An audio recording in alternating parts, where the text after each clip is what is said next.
Hello, good afternoon. Welcome to the Everton Daily Live. Touching on Sunderland 1, Everton 1 last night. Touching on. Well, we've got the final word to do. Yeah, just touch on it. Deeper No, into it for the final word. Deep. That's the deep show. We're gonna be discussing. This is just a caressing show. It is, yeah. No deep dive here. No. It's the 4th of November. There you go. And about that. You all can't wait for bonfire night tomorrow, can you? Can't wait. Ped, 1-1 last night. Is it any easier to swallow for you today? Because you weren't happy last night. I'm not happy because what I said before the game is exactly what is going on. I just can't work it out. I can't work out what's going on. Listen, I can't. We're not winning. It's not about not winning. I can't work out the subs and the situation with certain players. I just find it all very, very strange.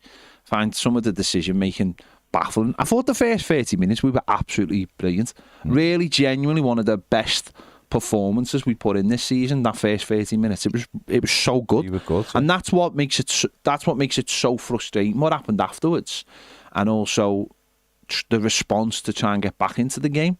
I genuinely thought we were excellent. We scored an excellent goal. We created some really good chances. We were on it. We were, we were physical. We were putting ourselves about. We were playing with intensity, and it really was a good 30 minutes. And we just stopped playing. Yes, Barry has missed a big chance. Fair play, but we just stopped playing, and we let them get into the game, and then looked like shell-shocked. Because a team who were playing at home who'd seen, a massive opportunity for the opposition get spurned is having a go. And they never looked back, and we just looked in absolute chaos. And I just think the manager added to that with the subs and his decision making. I thought it was really, really poor of a manager of his experience to sort of feed into the chaos. I really did. But, listen, the positives were that first 30 minutes were really, really good. And we didn't lose the game? No, we didn't lose the game, but I was almost like, that was almost like secondary in some weird way. I know, but if we'd have lost... No, we'd lost. 3 on the run and of course, all of that, of course it would have been... No, but at the same time, I think sometimes if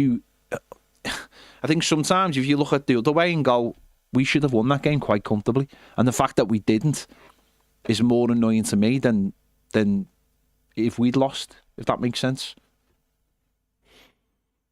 Yeah. I think if you're striving for something more, you've got to look at situations like that and say that's from how we started in the game to how we finished.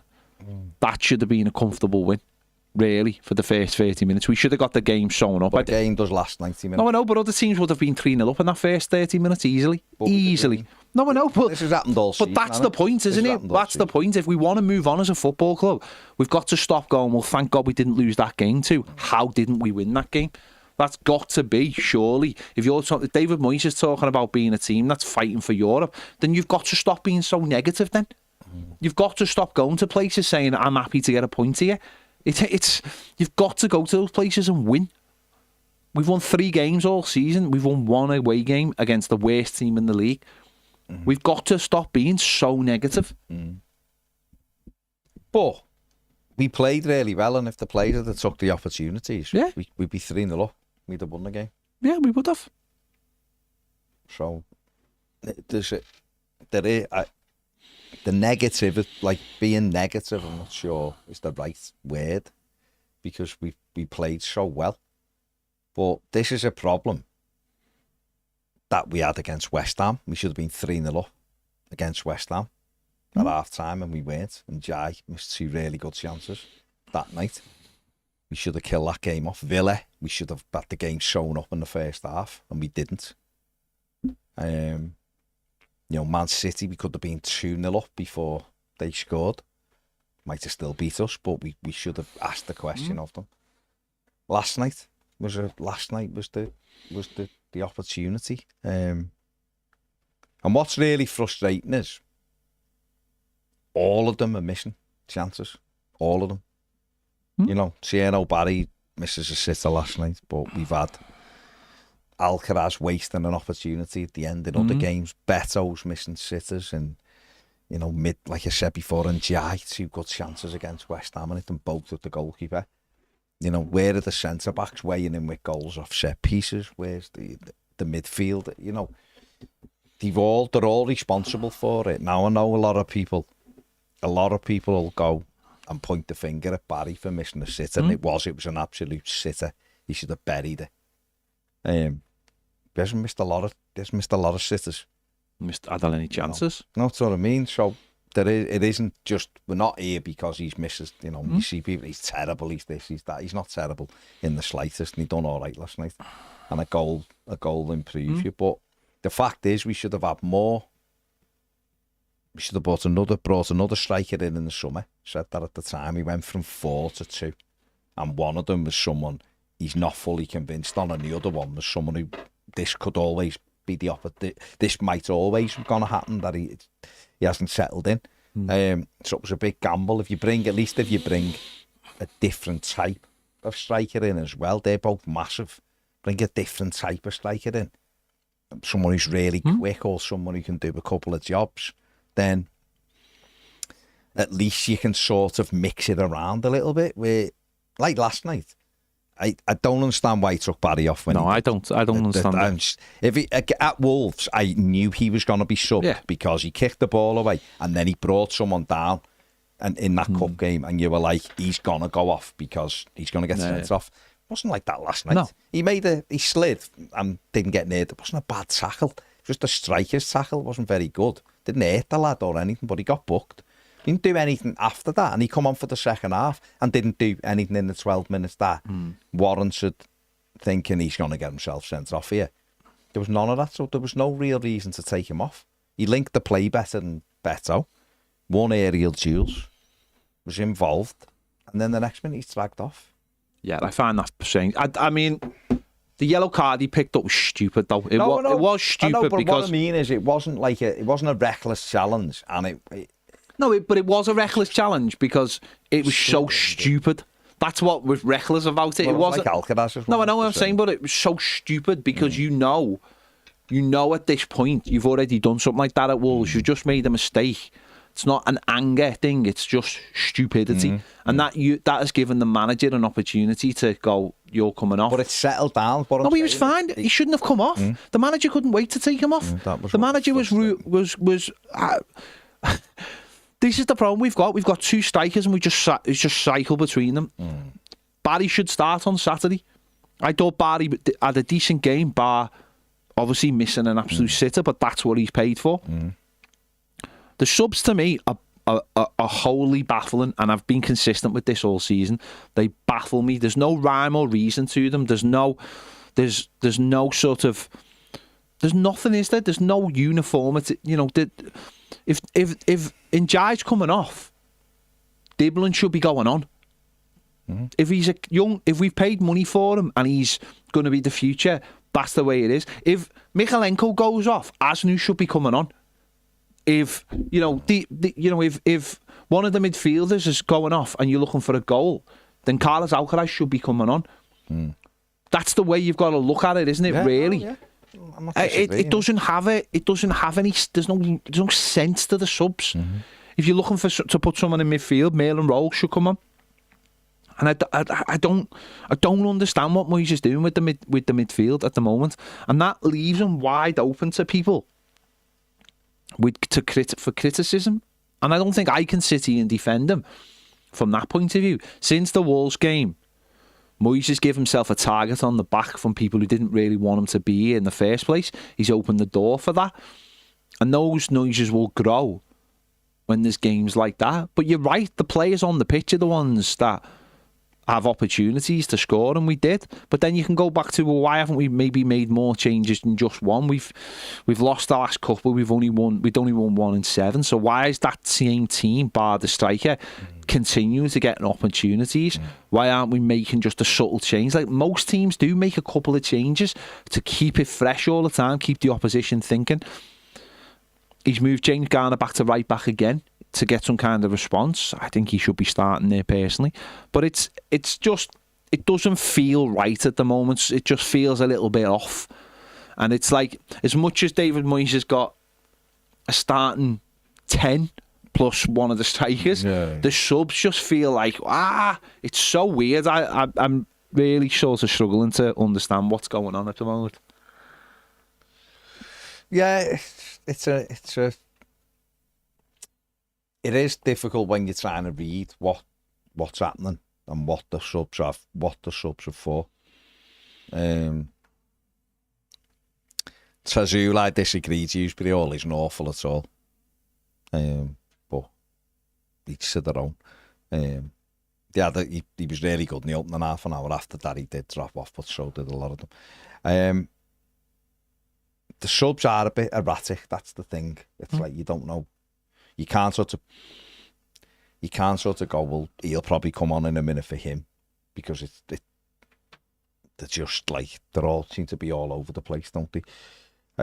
Like John Van's saying like the treatment of Dibbling and Roll and Barry, other players in January ain't going to come here, young players who are, because they look at them and go, I don't get a chance. There's no like consistency to them at all. Like, there's no way on earth anyone could have predicted that Mail and Roll wouldn't have got on last night.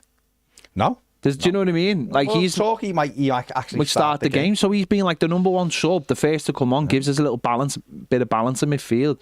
He could have been one last night when it was chaotic. Go on, man, you go on and just settle it down for us, because that's what he seems like. He's that kind of player, and he doesn't even get on the pitch. Tyler Dibbling, I just find that whole situation. David Moyes might turn around and go, these are not doing in training. These have been terrible in training, or there's a disability thing, or he hasn't settled in. Well, I feel like now that there's no excuses for football clubs. Football clubs have got that's their job, isn't it? No one's got to. Listen, we don't know what goes on, but I just find it all really chaotic at the moment, the substitutions, and we've just been talking about it there. It's a young bench. You know, when Bettel's on it, obviously it's a little bit older, but it's quite a young bench, and it's that leads to problems of Moyes doesn't have anyone he can turn around and go, I really trust this player. I mean, the last fella would have, because Dwight McNeil's on there, but there's no one he can look to and go, I really trust. Oh, we certainly thought he had that with Roll, and if he hasn't got that, if he's not trusting those players to just go out and add something, then it will just be like reactionary almost. I find that strange. I find that very, very strange, personally. Yeah. Mark 1_1878 says, Baz, at the beginning of the season you suggested bringing in an external striker, attacker coach. Given how Barry and Beto were playing, think it looks necessary now. Something in the coaching is going wrong. Yeah, again, it's something I've advocated for a while. To be honest, I thought Dyche should have done it as well. I think you've got to get as much out of what you've got as possible and squeeze it out. And sometimes you have to be humble enough to hold your hands up and go, I haven't got the answers in here, because the coaching staff I've got, that's not their specialised area. We need goals. Being a striker is all about movement. It's all about getting into spaces. Tierno Barry done the exact right thing last night for the miss. Got himself exactly where he should be getting himself, inside that 6-yard box. Okay, he's leant back and he's put it over the bar. But he should be doing that 4, 5, 6 times a game. Beto's running. Beto, come on, and just wound me up last night, because he done the same thing. He allowed himself to get pinned by the centre-back, who just holds him, and the ball goes over his head and runs through to the goalkeeper, and he offered nothing. I've said this before, I would be fuming with Zach if that's how he tried to receive a straight pass. He's not a very good player. No, but it's not. It's the thing of, when a ball's coming this way, right, as a striker, you do not stand like that unless they're dropping it in here, right? If it's playing and I'm thinking I want to run in, you stand side on, so that the lad can't go for you. I said this at Leeds. He just goes. He's never going to change. And but he would change if he was told this stuff. I don't think he would. Well, you've got to. I just don't think he's a very good player. But if you give people information. I'm sure they are getting that kind of thing. But I think I don't think it is. The problem is, though, that's basic football. That's what you learn that when you're 9. Well, I don't think they are, because quite clearly he still does it. he still stands. Maybe then, okay, square. all right then. Maybe that's up to him to go away, Of course, and yeah. get his own private. Look at Njai when the videos he posts of himself, and that's the videos he posts of himself is the stuff he actually does in the game to get that defender off his back, to be strong.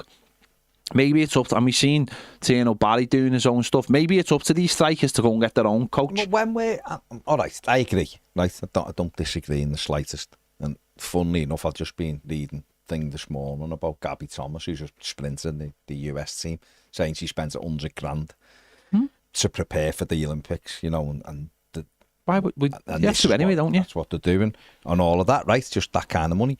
Because everything, looking at everything she does, right? So, but what I'm saying is, as a football club, these are assets we've got.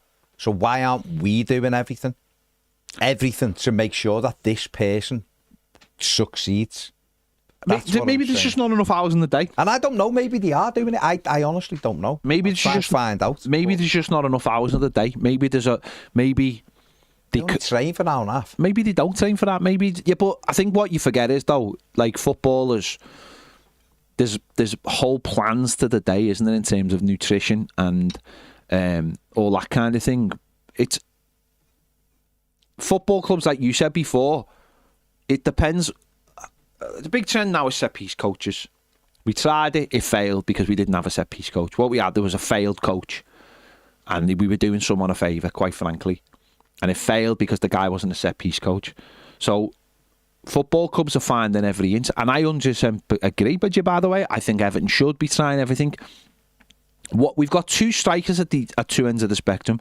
We've got someone who's older and raw, who hasn't learned the game through coming through an academy stroke football club. And we've got someone young who has, but needs game time and needs work, and also just needs a little bit of maybe just something extra. And it would benefit them both to have somebody there working with them, a couple of days a week to show them different things. And that's the same as a goalkeeper, or you're doing throw-ins. People have throwing coaches now, because we've seen how important they've become back into the game. Our set pieces are dreadful. We've been saying it all season. They are absolutely dreadful. We never look like scoring from a set piece ever. So that needs looking at. But your strikers are the bread and butter, aren't they? And yeah, we need something desperately, because everyone's getting onto it now. Everyone is getting onto it. And that ramps up the pressure to bring someone in January now. I think Carragher did a piece last night after the game to the strikers. Did he? Saying it's so glaringly obvious what Everton are missing. Isn't it? And we all know that. And it's not like that thing of like, when you see misses like that, and then you see the manager's response to that miss, the manager looks like he has no confidence in either of the strikers. But I said it last night, and I'll say it again now. Barry should have been on the pitch for at least another 15 to 20 minutes last night. I don't care whether he missed it or not. I have no confidence in Beto, because I've seen it a million times. So we should be on it. You go on, you go off, you go on, you go off, you go on, you go off. I've seen Barry, I was having a decent game. The miss, yes, was terrible, but he should have stayed on the pitch. His game overall wasn't bad enough. No. You've got to say to someone, lad, come on, put that behind you and let's go again. What was it, 57 minutes? We weren't getting battered in that first period of the second half because Barry wasn't doing his job. We were doing it because the people at the back were just kicking it anyway. Find that very, very strange. And we've had again, when we talk about Everton through the years, we've had this pattern all the way again. We talked about it yesterday of not being able to break out of 4-5-1. We have this pattern as well of like when things are going wrong, we just change the striker. Just change the striker, that'll sort it out. You mean the striker who's getting no service in this 15-minute spell is...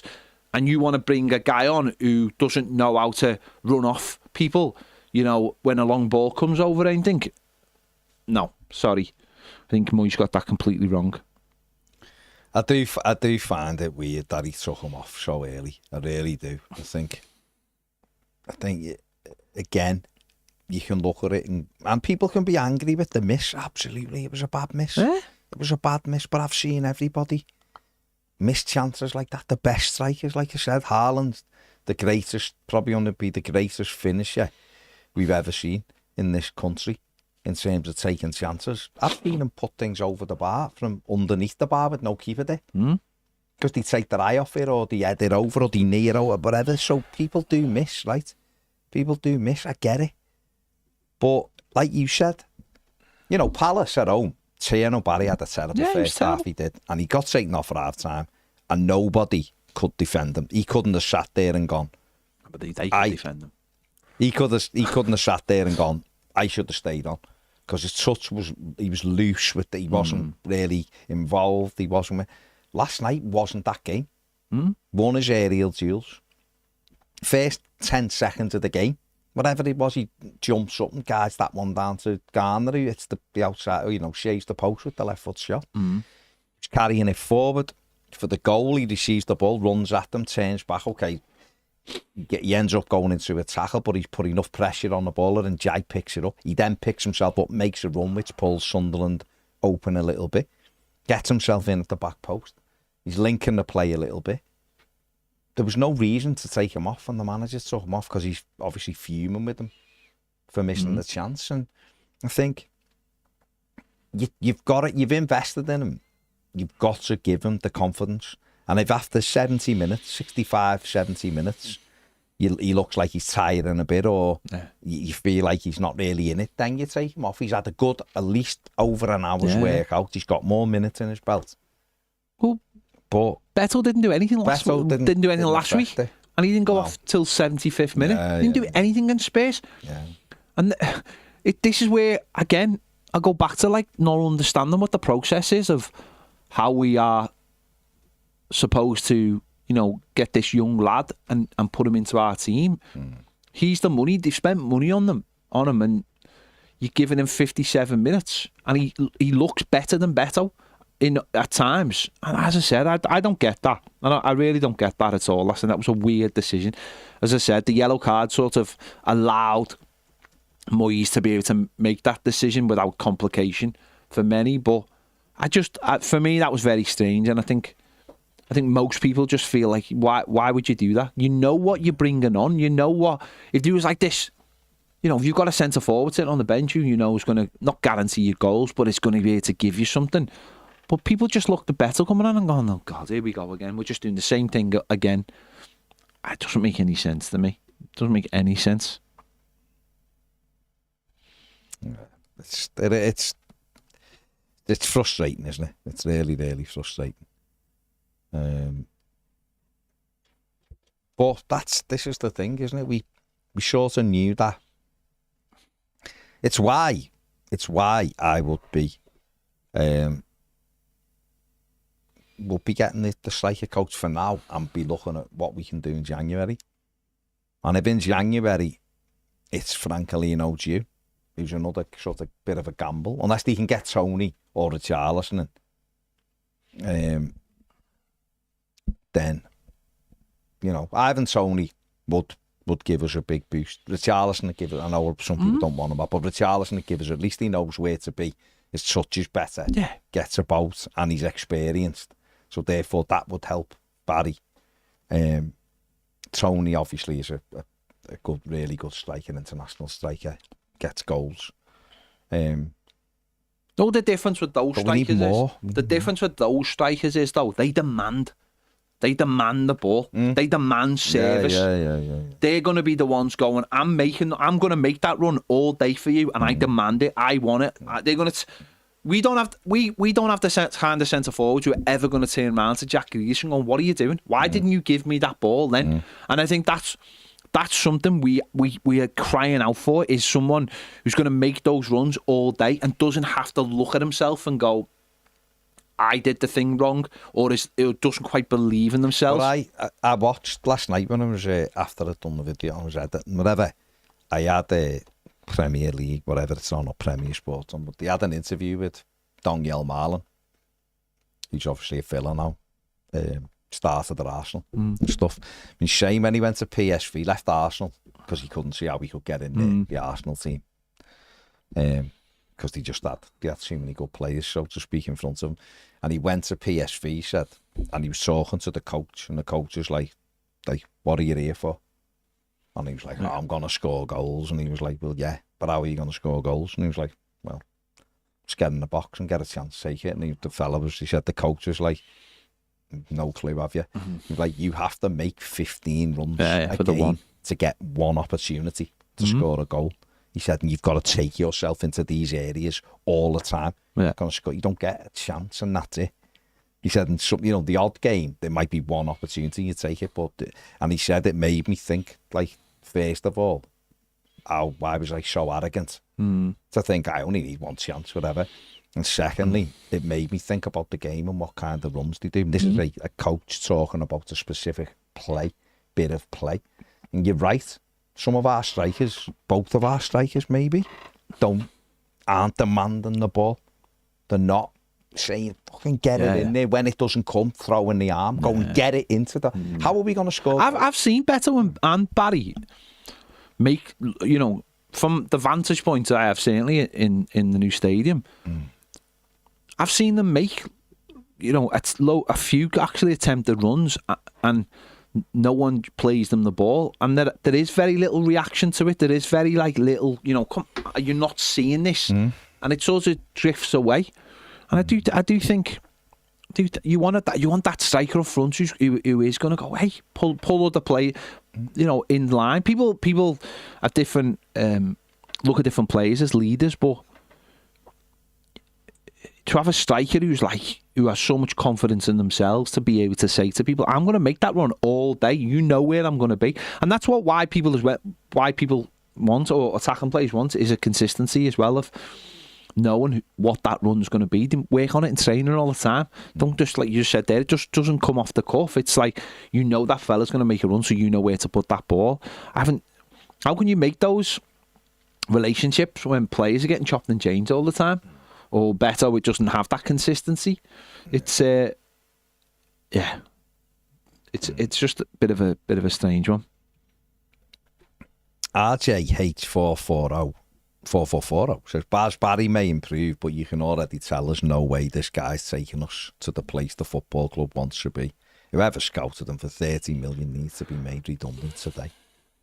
30 million isn't a lot of money anymore. It's just not a lot of money. People aren't looking at what strikers go for anymore. Tierno, all I'll use is the Jean-Philippe Mateta thing. He didn't look like a centre forward for 2 seasons. He looked like a cart horse for 2 years. Didn't look like he could control a ball or anything. Then Liverpool almost bought him for 60-odd million in August. So I think you have to just let people settle down. Is he going to be a player who Manchester City would want to lead their line in 3 years? Probably not, to win league titles. But Everton aren't Manchester City. Everton haven't even got someone to take us to a bit of a next level. You've got to let these people settle down. Right? We need another one. We absolutely do. But 30 million is now 10 million. Yeah. A couple of years ago. Yeah. That's what it is. Yeah, that's definitely. So, it's rubbish. But that's what it is. He did. Crimson says Mateta looked like Beto without the purple patch. He did. He looked that game when we stayed up and Dom scored. He looked like someone had just dragged them off a Sunday League pitch, but like the 8th division of Sunday League, and just went, go and have a game. He kicked. He was running around. He was kicking people. He couldn't control a football. He just looked awful. And now he's brilliant, isn't he? Because he's developed and he's got used to it. We'll see. But he isn't there yet. I absolutely agree with you. Right now, he's not near it yet. But then again, we're putting him on and taking him out again. So he's back out the team now. How does that work? How does that work? The lads who we can get, and this is a great point, Johnny MKZ99 says, when Beto came on, we just lost the ball and Sunderland dominated. Because we didn't have somebody who was taking hold of it the way, or winning it. But there's balance everywhere, though. It isn't just a striker. Obviously, a centre forward changes it and helps you because it gets you out of trouble. But the balance is with sort of like the midfield as well. The midfield balance is a bit mad. So Leighton, I do feel like if he gets a goal, he might then get a few. It's confidence as a striker. It really is. It changes people. They get a goal, and the goal looks massive. Don't forget, it's your first goal in English football as well. Makes you believe that you can do it in the Premier League. I can do it. I can score goals here. And it's everyone's. Look at the way people are speaking about him today. If he'd have put that one in the roof of the net yesterday and we go 2-0 up, everyone would be saying how good a game he had. And it's great, he's off the mark and that'll be it now. Right? He didn't. He missed an absolute sitter. And I'm not defending that. He should have absolutely buried it. But I'm not killing him over that. He's got to keep working. He's got to make himself a bit stronger. Know what runs for me, and all of that. But we're still a striker short anyway. Because what if Beto got injured, or what if Barry got injured? What do we do? We just go, well, play Ndiaye through the middle, okay. But Ndiaye gets off to the AFCON and misses 8 games and we lose one of our strikers, then who goes up there? Is it Alcaraz? Alcaraz ain't centre forward. Is it Dibbling? Well, he's 19, the kid, and can't even get in a position where he's played most of the games in the Premier League. So it's one of them. But yeah, we've got to get the balance of this right, and then with this business that has to be done in January, absolutely has to be done. For now, would you have? Is it a case of mixing the midfield up now as well, getting James Garner to right back and bringing a different shape to that midfield to try? Because now it's not really working, is it? No, it's not been working for weeks, in my opinion. I don't think we're seeing the best of Dewsbury Hall. He's definitely not a number 10. That's all. He didn't do anything. He didn't do anything. I just thought he just ran around a bit last night. For me, drop him deeper and get a Carlos Alcaraz type player in there. A Carlos Alcaraz player, meaning Carlos Alcaraz. I just think the balance doesn't work. You know what? Like when you've got that moment there, you know, it was a little bit chaotic at the end of the first half. Doesn't help when Ndiaye gives the ball away in his own penalty box and dribble out of it. Yeah. It's chaotic there, and it's chaotic in the second half. And what we don't have is any calmness in the team. We don't have someone who's calming it all down. But it's when you look at your fullbacks as well, and you've got a centre back playing fullback, and therefore he's not gonna take the ball down and find a clever pass or dribble up the line. He's just gonna hoof it. And Michalenko on the other side. The mad thing is, if we had a decent left back, Michalenko could be another centre back for us. I'm convinced of it. And he'd give us balance. And not having those fullbacks who've got the ability who are decent footballers, to just give them the ball and start moving us up the pitch. And it's all these little positions. It's a number 6 who can get hold of the ball and spin and turn and start opening the pitch up. Because we don't have a number 6. We have 3 players. James Garner's not playing as a 6. He's just playing. Those 3 midfielders are just like, they just rotate. They're not like, there's no like sort of, no like shape to no it. real shape. Okay, Dewsbury all stays mostly over on the left, and and Garner will move out. Yeah, it's not for me. That midfield just doesn't really work. There's no like 8, 6, whatever, 10. They're all much of a muchness, and I just think again, okay, Alcaraz has made a mess of that late chance. Yeah, he either should have played it early through the gap, or just gone, I'm going to beat the defender on the outside. He got caught up and he made a mess of that. But straight away you can see he wants to drive forward. No other put it this way, before he came on, the nearest midfielder to our centre forward was, say, Dewsbury Hall, and he's in line with the other 2. And the minute Alcaraz comes on, he becomes the bridge. He is a proper number 10. Not in the old-fashioned sense, in the newer sense. Yeah. He bridges that gap between the midfield because he understands to where he stays central. He's an attacking midfielder. He stays central and he moves through the gears, and that's what we've seen from him. He's been pretty consistent when he's played through the middle of the park, and I just can't understand how he doesn't get more game time, whether it be from the start or during games. I find it massively frustrating. And I'll go back and say what I said, say before. Moyes' subs are erratic, to say the least.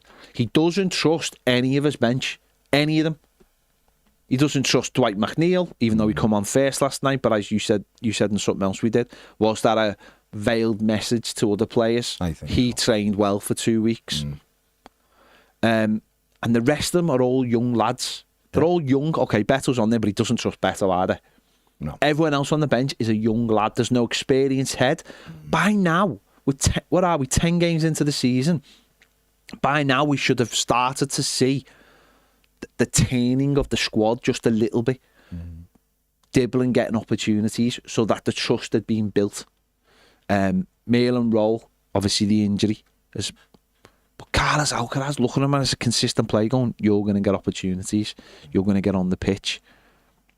We haven't seen that yet. And Barry last night had a really good opportunity and he takes him off after 57 minutes. It's reverting back to type with Moyes. And this is what worries me about him, is that he is not willing to let any of those young players go forward, take chances. Okay, things might happen. Bad things might happen. But I tell you what, we've got a lot of experience on the pitch and it's not like they're flying. What's Tarky doing for the goal? Why have we suddenly got this thing where our centre-backs go backwards rather than forwards? Yeah. Well, they both have done it. Michael Keane against City. If he just stays with Haaland, he doesn't score. He runs away from the ball. I'm not digging Keane out for the goal.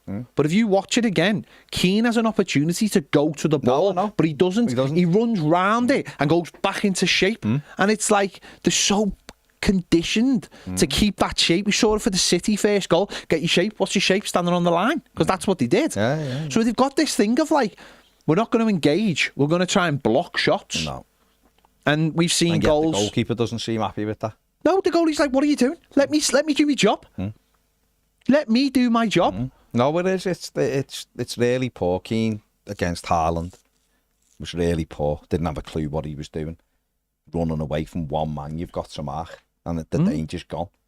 Then Tarkowski against Haaland run back to the line and deflected it past Pickford. Then Jake O'Brien's marking Van der Ven last week and he runs back to the line and just lets Van der Ven have a free header. And then last night, Keane has a chance to engage, doesn't. And Tarkowski goes and stands in front of Pickford and doesn't get out. It's like none of that sort of adds up. It's like they're playing zonal marking in real time. Within it. Within the real game. Aren't there. It's just so going weird. into the zones. It just seems weird. It seems very weird. Luke says, think from last night, it's clear Barry's our best number 9. Beto was poor when he said terrible when he came on. Barry looked competent, bar the miss to me. Give him the next 5 games for 75 minutes. You've got to give him a go and then see if he improves, haven't you? I don't know. Pickford did make a great save. Lewis at 1-1. Big deflection.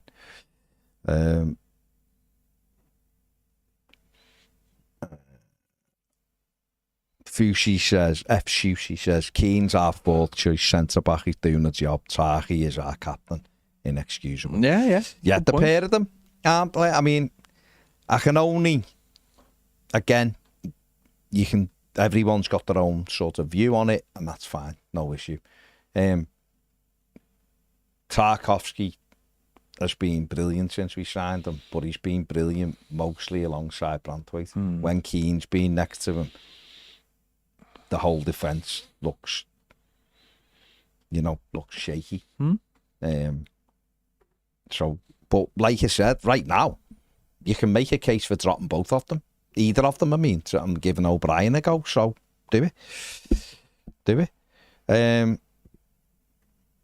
have a look how that works. And then if Keane doesn't get any better, drop Keane and put Tarky in with O'Brien. I think that's it. Because Branthwaite's going to be out till January. I think that's sort of like, it's happened so quickly now, hasn't it, that I think we have to start planning and have a player in mind to come in, a centre-back to come in soon, a young centre-back or a younger centre-back to come into the squad.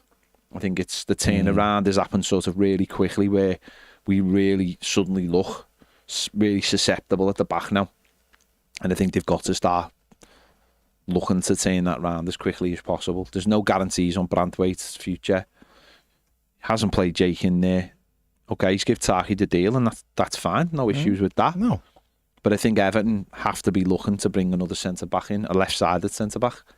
Or certainly or who knows, someone who can play with both feet. They do exist. Because again, I think that's become an area of the pitch where we look really fragile now and we look slow. And again, it's all about pace nowadays, isn't it? And the difference that can make playing with a higher line and pushing your team on. So again, it just feels like there's another thing we have to sort out now. Brandweight makes us miles better. Of course he does. And that's the difference. And we've had them, we beam it out them. And it's have a pure detrimental effect on everybody.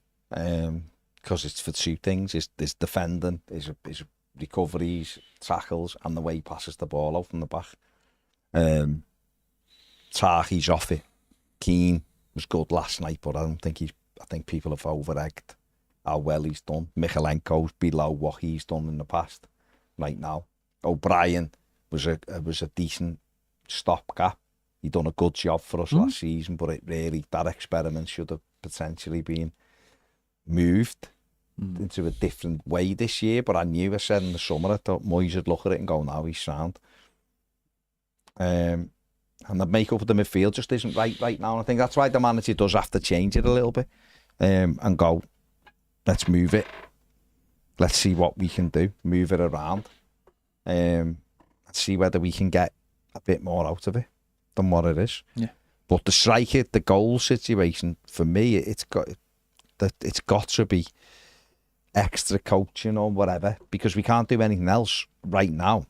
But also we have to sort of, for me, and I believe this, and I think probably a lot of people disagree, but we need to go all in on Barry for the next 4 or 5 games. Just give him 65, 70 minutes in them, unless he's absolutely stinking the place out, and you'd have to make the change. But it's the only way he's going to get up to speed to be given a fair crack. Yeah. Because Beto's not, like I said, if Beto was playing well, it'd be Beto. No problem with it. But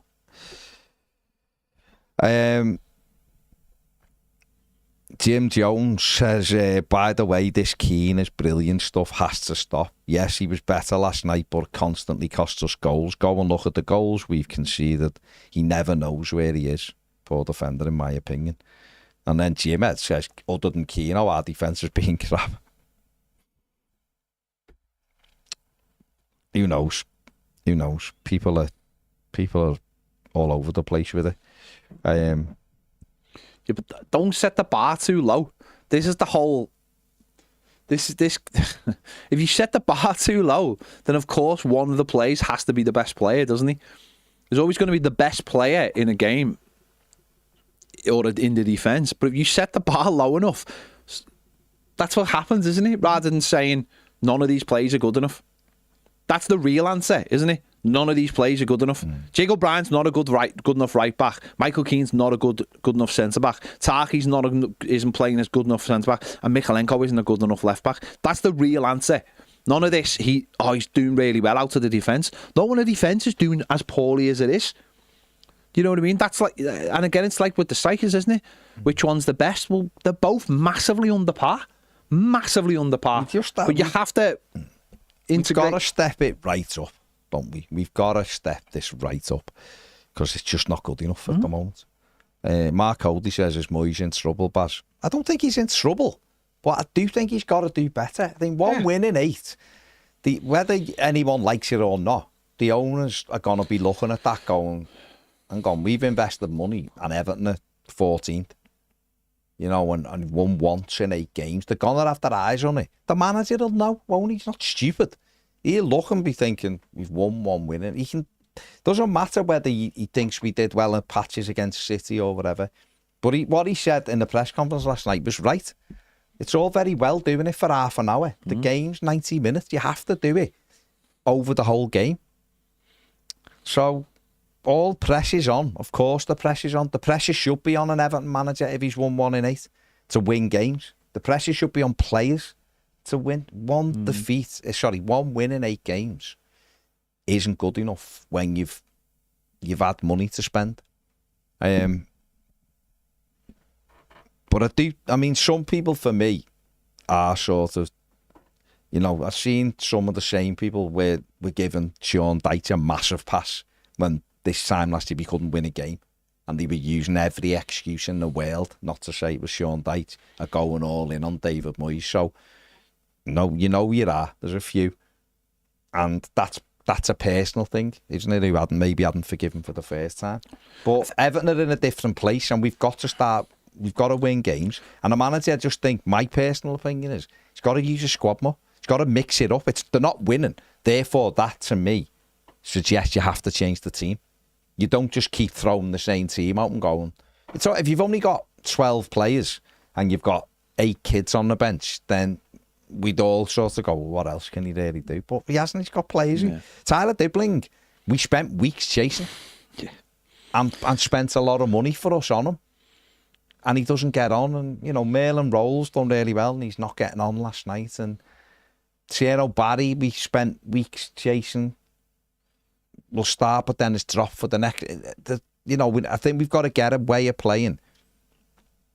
Try and get a bit of sort of a better balance than what is there now. Because right now it's not working. So therefore you got to go, right, this ain't working. I've got to change it. And you have to change it. Just got to tweak it. Like Jay Ratcliffe said, the manager's under pressure, but he really doesn't need to be.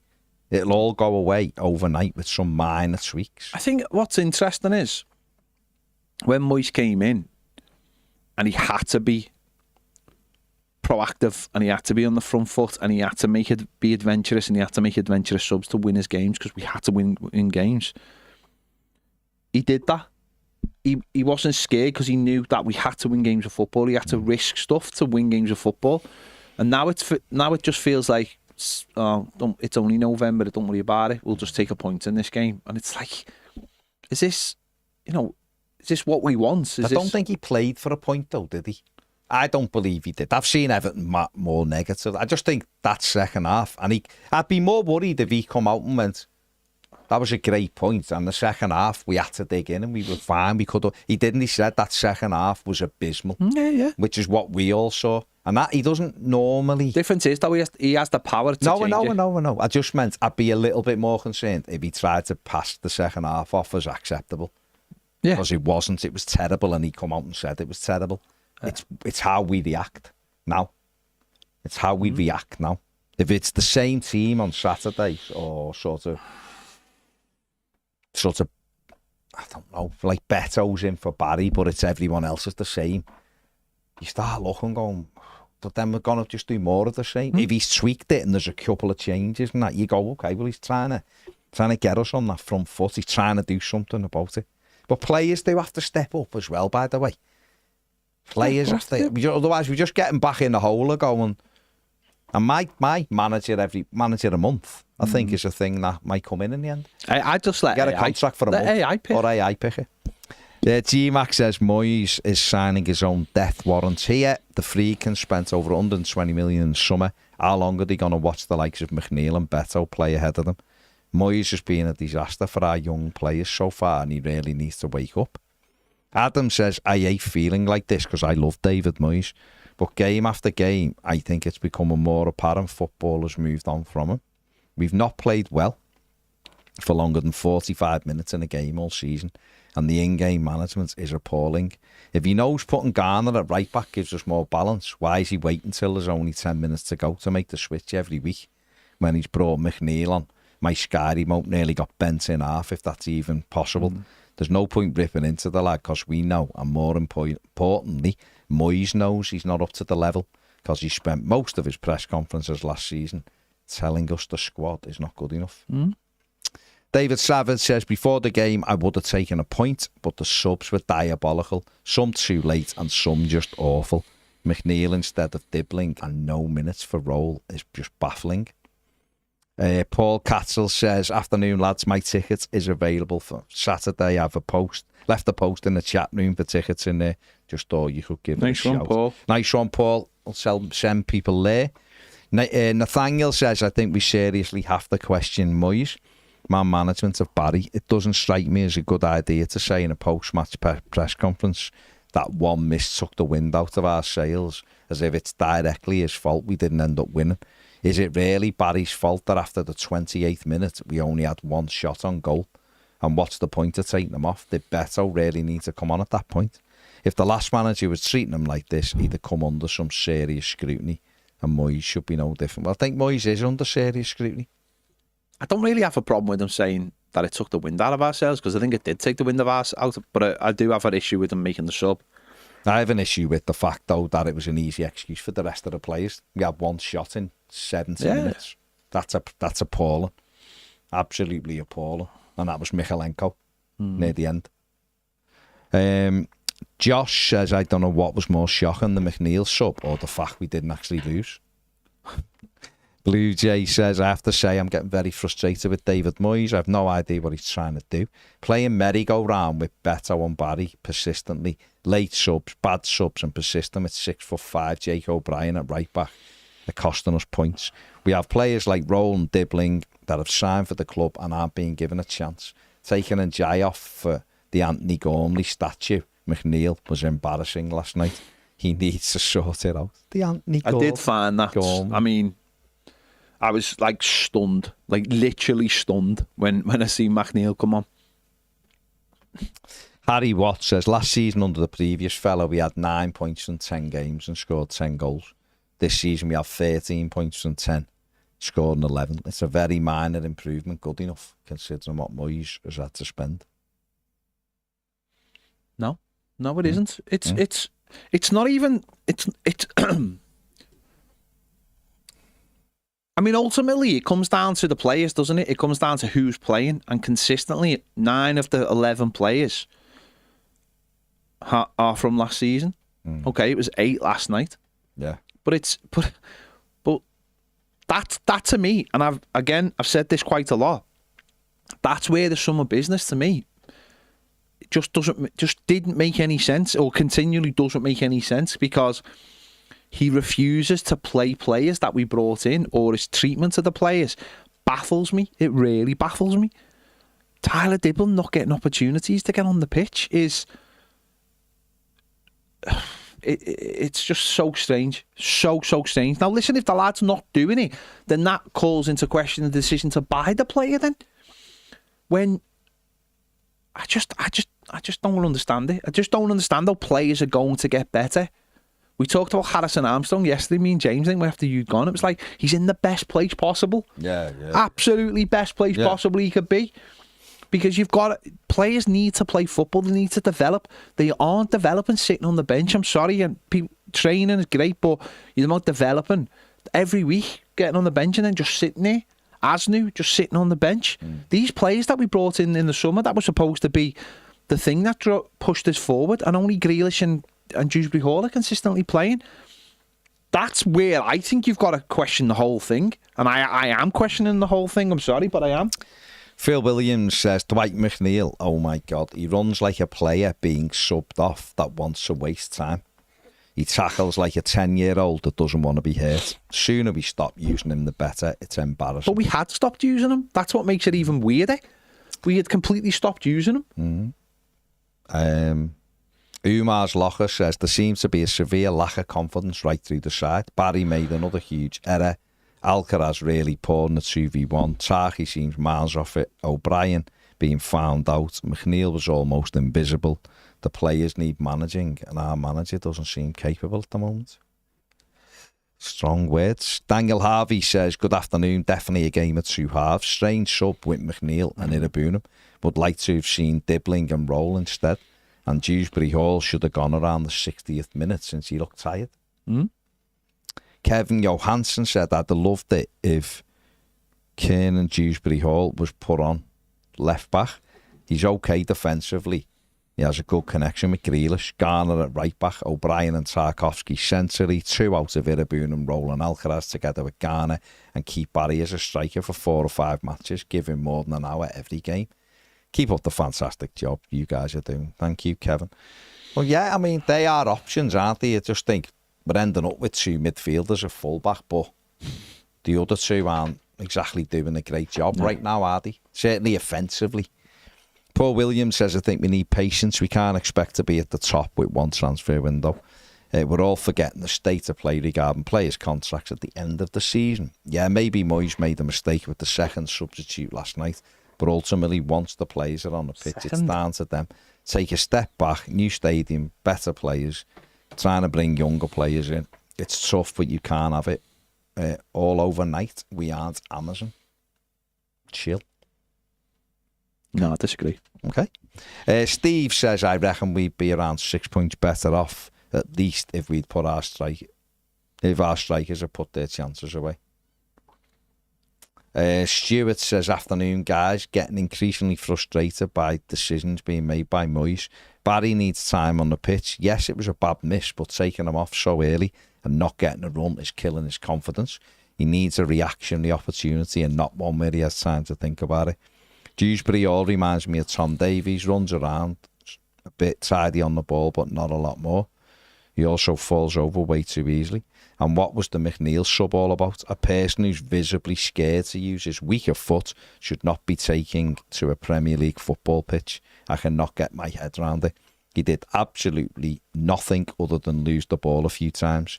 Yes, he may have more defensive discipline than Dibbling, but surely he has no future at the club. Let Dibbling develop and give him an opportunity. The investment suggests we should be giving him. Mm-hmm. JM says, if Barry mistook the wind out of our sails, what was the manager's response? What action did he take to remedy that? Dwight McNeil. Moyes can't shift responsibility onto a young foreign player's shoulders like that. It's disgraceful man management and poor tactical response.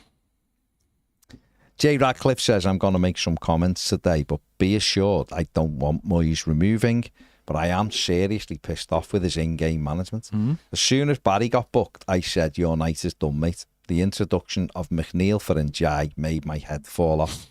He said, as new Barry and Dibbling aren't ready, they are a project. Sorry, David, you're not working under Blue Bill anymore. You need to start throwing in some curveballs, otherwise you won't be around to see the fruits of the aforementioned players. Moyes can't turn into Deitch, can he? He can. He is. Liam Walsh says, substitutions were absolutely horrendous again. Barry looks awful regardless of what people say to me. I have eyes. Fair enough. And yet still looked miles better than Beto, Liam. Bootle Blue says, really getting frustrated now with Moyes. It's the same thing every week. Needs to shake it up a bit. It's so boring doing the same thing. Must win on Saturday. Hope he keeps faith in Barry. Really want him to succeed. Hopefully he comes good soon. Jay says, was I wrong thinking Moyes looked a bit puzzled and dazed at the minute? Thought Dewsbury all should have been hooked before Barry with Charlie behind Barry. I think Barry 100% needs a song. He looks like he doesn't believe he belongs. Royal Blue Rich, it was a dreadful decision to drag Barry off. Yes, big miss and stupid yellow card, but to do that is awful by the manager. And the McNeil sub, I still can't work out. The man management's horrendous. I don't know what we're doing as a club. It just feels like we're waiting for the inevitable again. If Moyes isn't a long-term plan, and it doesn't seem like he is, then what's the point? Okay, you can put different foundations down, but if the new management wants to build a different house, it's another waste of time. Dublin Kev says, Moyes was dreadful last night. Lads, he's handling the Barry situation very badly, in my opinion, and Dibbling must be wondering why the hell I came here. Richie says, the same way Ped does player ratings and gives them a grade, the manager is not performing very well this season. The chopping and changing of strikers, keeping O'Brien at right back, but most glaringly ignoring our £40 million winger, who should have been well bedded into the team at this point. Bringing on McNeil over Dibbling is exact reason some Blues were cautious with Moyes coming back. Negative changes and a lack of ambition to play youth is costing us. It's going to cost us rather in the next few years. Jay says, at least Barry was on hand to miss that chance. Beto wouldn't have even anticipated the cross. I think Barry will get his goal and become a cult hero. Please start going at right back as you make the change when we need a goal. Oggy says, I didn't see one decent ball played to Beto when he came on. We couldn't get out of our half. Well, the run you're trying to make, Oggy, is not stand with your back to the centre-back. You're supposed to stand side on. Therefore, if it goes over the defender's head, you're in behind. It's a basic bit of centre-forward play, which he didn't do. Didn't do it at Leeds. When he's on it, you watch his runs. His runs are different. You're right, he didn't have many balls, but he done nothing when he did get the ball. Barry didn't have many decent balls either, did he? That's more about the team functioning as well. David Eo says, if Moyes doesn't fancy either striker, then don't pick them. He was wrong to take Barry off. Beto was poor. Stephen Segerberg says, Moyes is not going to change. He has no record of giving young players any real game time they need to develop. Bringing Dwight on was his worst decision since returning. Matt W says, the Beto and McNeil subs were shocking. If that's McNeil after performing well in training, then what levels are training at? There are options in this squad, but if we aren't brave enough to try, then nothing will change. Finally getting quality wingers and we don't have attacking fullbacks or an established striker. If this club was a boxer, we'd start every round punching ourselves in the face. Michael Kearney, few things. I hate players not assessing the area around them when they get the ball. Terrible ball onto the next person, not absorbing the chaos and resetting, clearing the ball into the middle of the pitch for it to come straight back. All highlights how low the average footballer IQ is in the team. Talk about generating space for smart footballers make their own. G says we were good in the first 30 minutes in part because Sunderland didn't turn up. They were genuinely the worst team I've seen in recent memory. I don't believe that. And due to not doing anything we were doing, I don't think they completed a pass. Fair enough. Then they only improved because we stopped doing it. Paddy says, I do believe in Moyes and that we'll hit this run of form soon. But I have been concerned about how he's using the lack of squad. How the players develop sharpness if they never played correct positions. Barry should have buried the chance. The last thing he needed was to be taken off so early in the second half when his performance wasn't that bad. Alcaraz should have probably tried to chip the keeper in the final minutes. But I felt when he and Tim came on, we slowly started to get up the pitch. Just a pity it was too late. I'm just struggling trying to see how players are going to develop. Yeah, it is a bit confusing. We do need to start grabbing some wins. Saturday's a huge opportunity. But for me, O'Brien, he keeps taking them off. I think now's the time to mix it up then. Yeah. You start doing something, be brave enough to start with it then, because clearly you're seeing. You just mentioned the word brave. Just seems to be he seems to have a lack of bravery at the moment. He's making poor decisions. This isn't like a thing of like, I want the man. You know, if people want to talk about the manager being sacked, but you can have conversations about the manager without the word being sacked ever coming into them. The manager's not being brave enough. He's being cowardly, absolutely cowardly with his decisions. The same team every week, bar the centre forward. No, that needs ripping up. I'm sorry, it hasn't worked. It might have worked in the first 3 or 4 games. It's not working. Change your right back. Get someone else in midfield who can drive us forward. That would make a massive... James Garner playing right back and someone else coming into that position, Dewsbury Hall dropping in and Carlos Alcaraz, would make us such a better team in my opinion. Now, whether you want to put Jake O'Brien centre back or whatever, that's up to him. But the way it is at the moment, it's not working and it's cowardly and the subs are cowardly. And they just are, because we were talking about it before.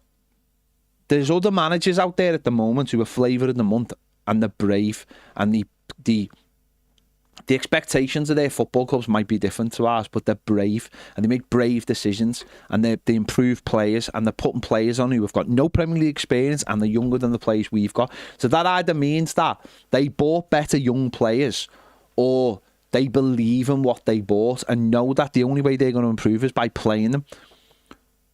Okay. So if you look at it as in like it's a project, which I just hate, and I just think there's no I personally don't believe there's room for project players in the Premier League. I think the cut and thrust of it is far too high. Far too high if you're going to be like bedding in players. But at least after 10 games, Dublin should have probably 20 minutes a game, and maybe have started 2 of them. At the least. What's he got minutes-wise? Has he got less than 100 minutes?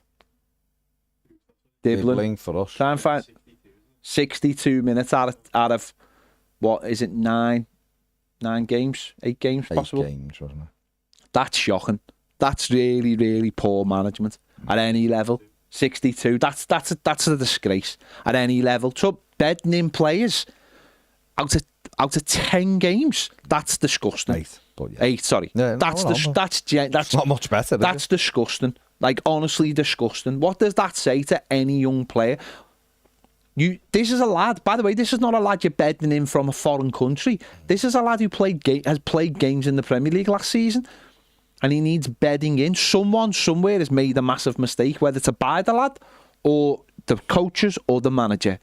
That to me is just so wrong. And you've seen that repeated in different forms. And there was a graph last night of the teams in the Premier League and players they bought in the summer, and we were in the bottom 3 for minutes given. And that's horrendous. Sunderland were top though, weren't they? When they were top, were they? Yeah.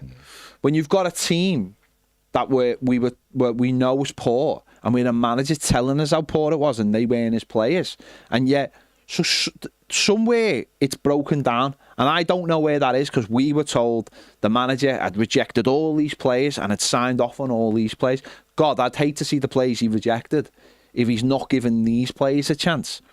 Because players need to be integrated into football teams. I'm not saying Tyler Diblin should be starting games. I'm not saying Alcaraz should be starting every game.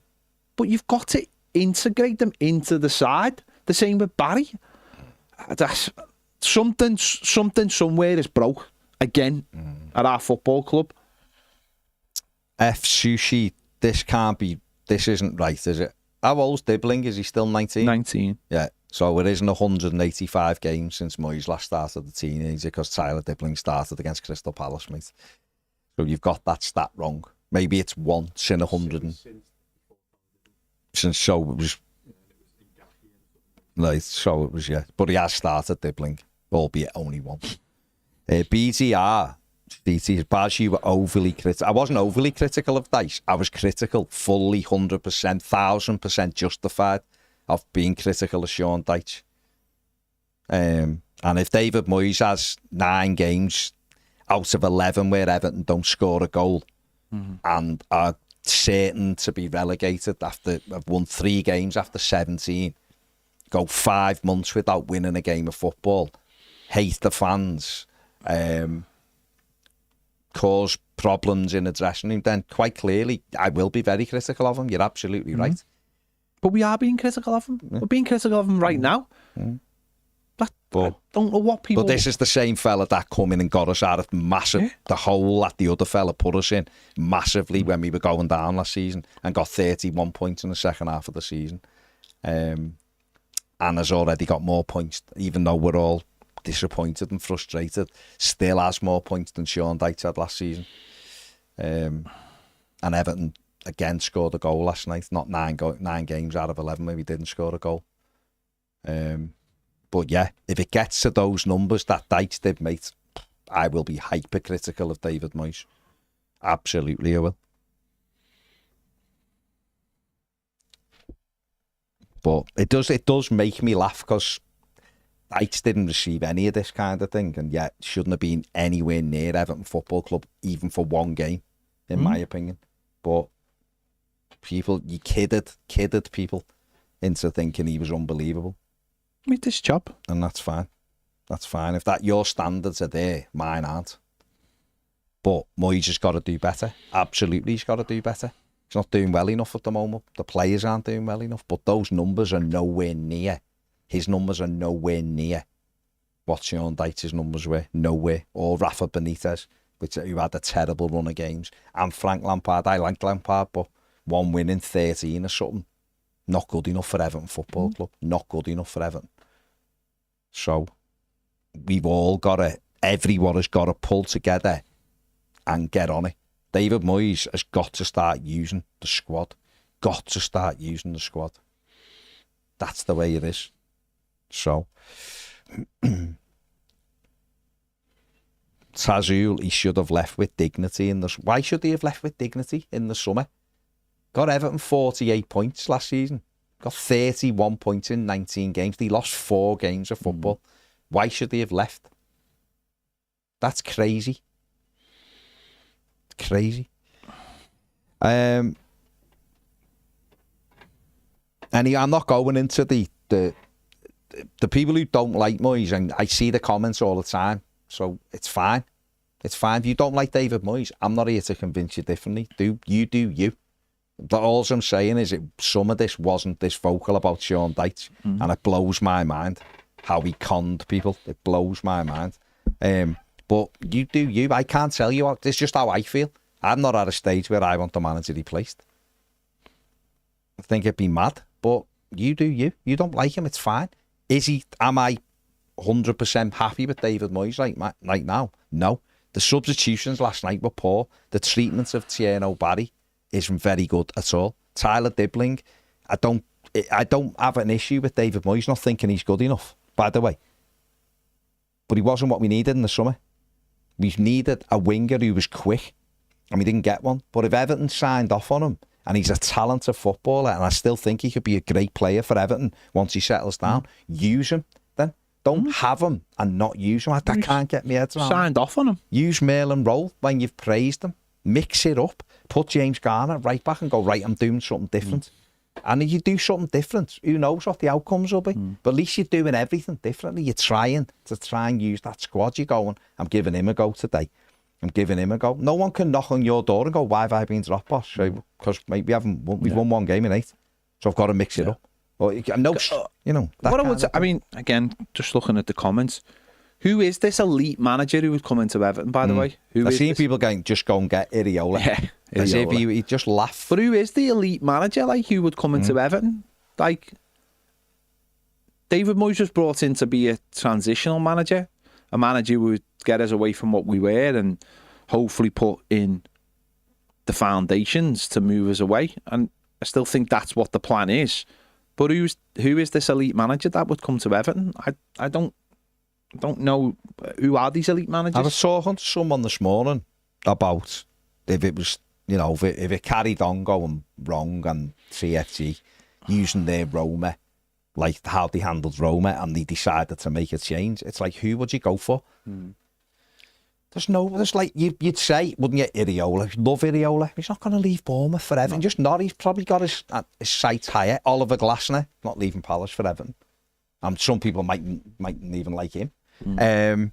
Marco Silva, Fulham are below Everton at the moment, and then their fans are, and I like Marco, we all know.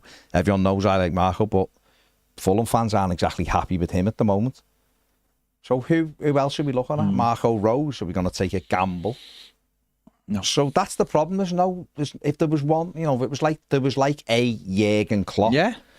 If Jurgen Klopp had never gone to Liverpool and I'd say manage United or something, then you go with your begging bowl and go, please, we'll give you whatever because you might. But there's not too many of those fellas lying around. Ancelotti, you go back to Carlo, age 66, and go. You know what I mean? So it's not like there's a definite if it went tits up properly and TFG went, we've got to make this decision. I don't know who Everton could go for. Really there are managers, of course, there's managers, but that elite manager that people, I don't know what this, I just don't, unless they could I think Iriola for a minute would be tempted by Everton. Glasner, maybe they'd look at him and go, he's free he's out of contract at the end of the season. Isn't Iriola out of contract at the end of the season? Yeah, but difference is though, I believe Iriola is going to the very top. Yeah. Glasner, who knows? Silva's definitely out of contract in the summer, but then would you go back? But even like I've just said, but I think with someone like Glasner, TFG could maybe pull out all the stops to convince someone like that. Maybe, not saying I wouldn't ever say someone like Glasner wouldn't come to Everton because they could pull out all the stops. We've seen. I wouldn't say Iriola is 100% off the table. I think Iriola's it would be really. It'd be almost like. I think Iriola's going to City. personally. I think Pep will definitely go. I think he might stick around the Bournemouth for another year to make sure I genuinely believe he's fearless. He's just an absolute top class coach. He's got, he's just brilliant. And I think his sights are much higher than someone like Everton. Maybe a Glasner, though, you might be able to convince. Just TFG smoozing him might be able to convince him. But I still think it is about getting the groundwork right at Everton. But to me, it's not even about, and I've said this, I know people have different opinions, and I've got no problem with that. To me, it's more lining up what we did in the summer to what we're doing now. I just don't see how those two things. I just think what the manager's got to do. I think he will put good foundations down for Everton, and then it's who goes next. But I think what he's got to do is start mixing the team up and show everybody that he's not, and he isn't happy, of course. He's not happy on to win games. Start mixing it up and using his squad. He's not really doing it right now, and he's causing more questions than answers. But Everton have got to start winning games. Wins change everything. It's all about winning. It is. It's just about winning games of football. Saturday is a huge game now, and Everton have to win the game. Last few, Wilmo says Moyes doesn't play kids, just Rooney, Coleman, Rodwell, Gosling, Vaughan and Ichibi, Barkley, to name a few. Roy says what you see with Moyes is what you get. He's a safe pair of hands, but not an elite manager. Wayne thinks if you leave Moyes alone, he'll come good. Where are we? Wayne says at the end of the day, Tarky sticking his boot out and Barry missing an open goal cost us the game nearly. I wouldn't have Ange Postecoglou. No, not a chance. Not a chance. Imagine him with our centre backs. Just imagine him anyway. He was Tottenham was 17th and Forest were dreadful, and they've got good players. No. But yeah, someone said Carlo ain't doing well at Brazil. He's lost 4-1 to Japan the other day. And Kieran says Glasner had a nightmare when he first joined Palace at Everton. He'd have been thrown out. He didn't think he had a nightmare. Iriola didn't win in 8, and people were like, "Who's this clown?" It's just, I think we just all, listen, I don't know. I would never tell anyone how to feel. We're all in our own heads about our football club, aren't we? But I do just think we're not in the bottom 3, and therefore the panic needs to be. I'm not saying that's all right. That is not my, that isn't my aims. You know that's not my level of where I think Everton are. Right, everyone who's watched this for 11 years knows where I think Everton should be and what Everton should be doing and where the recruit. Go and watch the recruitment videos in the summer where I wanted Jonathan Burkhardt, where I wanted a fast right winger. Right backs where me and James are saying what we need to go and get Malik Diouf now while he's still available, and we didn't. That's the kind of recruitment we should be doing. I know where I want Everton to be. This Everton squad is capable, more than capable, of being between 9th and 14th, right? And whatever way it goes. But it won't get there unless people start weighing in with goals and our defenders start remembering to keep clean sheets. Stop helping the opposition score goals. Now, that's up to the manager to get both ends of that pitch right. Change the defence. It doesn't keep clean sheets. Change it. Help the attackers, get a striker coach in, change the fullback. Let's get a fullback pressed on, mix the midfield up. You've got options now. You haven't got lads who you're looking at going, he's no good. They're kids. You've got footballers. Tyler Dibbling might be 19. He's played 33 times last season in the Premier League. There was a reason why we went and got him. So go and start using these lads and do that and get after teams. We do that.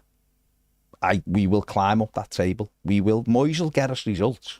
The players have got to do their bit as well. And he's got to but he is under pressure. Of course he is. And Everton not winning games will make that pressure mount.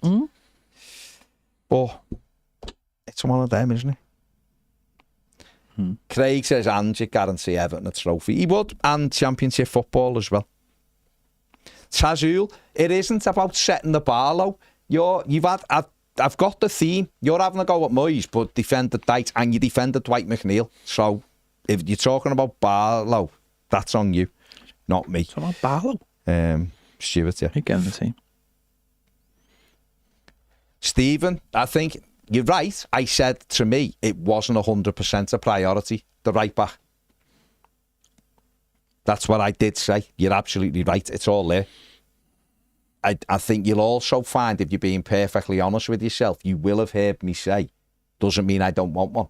It just wasn't a priority to me. A fast right winger was the priority to me. Another centre forward was the priority to me. If Everton had got Kyle Walker, who loads of people spat the dummy out when he was linked with us, but he's better than what we've got, or Everton had gone and bought a brilliant right fullback, Everton still would be struggling to score goals.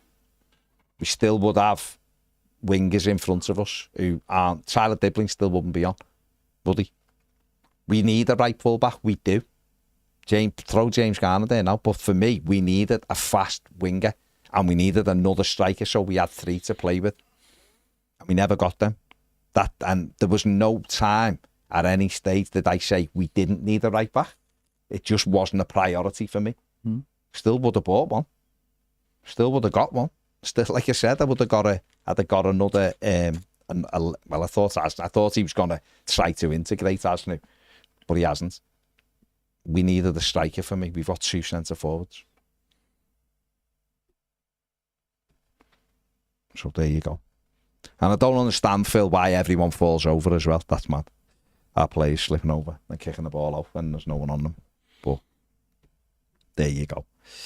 There you go. And I definitely said we needed a left back, an attacking left back as well. But listen, let's just see what happens. Let's see what happens. Do we?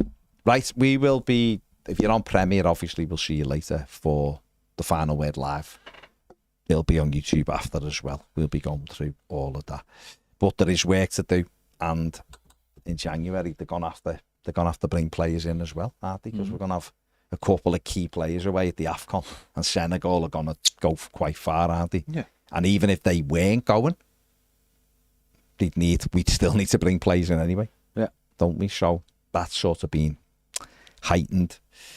Keep the faith. Big game on Saturday. We've got to win that one. I will be. If we don't win Saturday, I will. The worry will go up considerably. Just got to win Saturday. Right.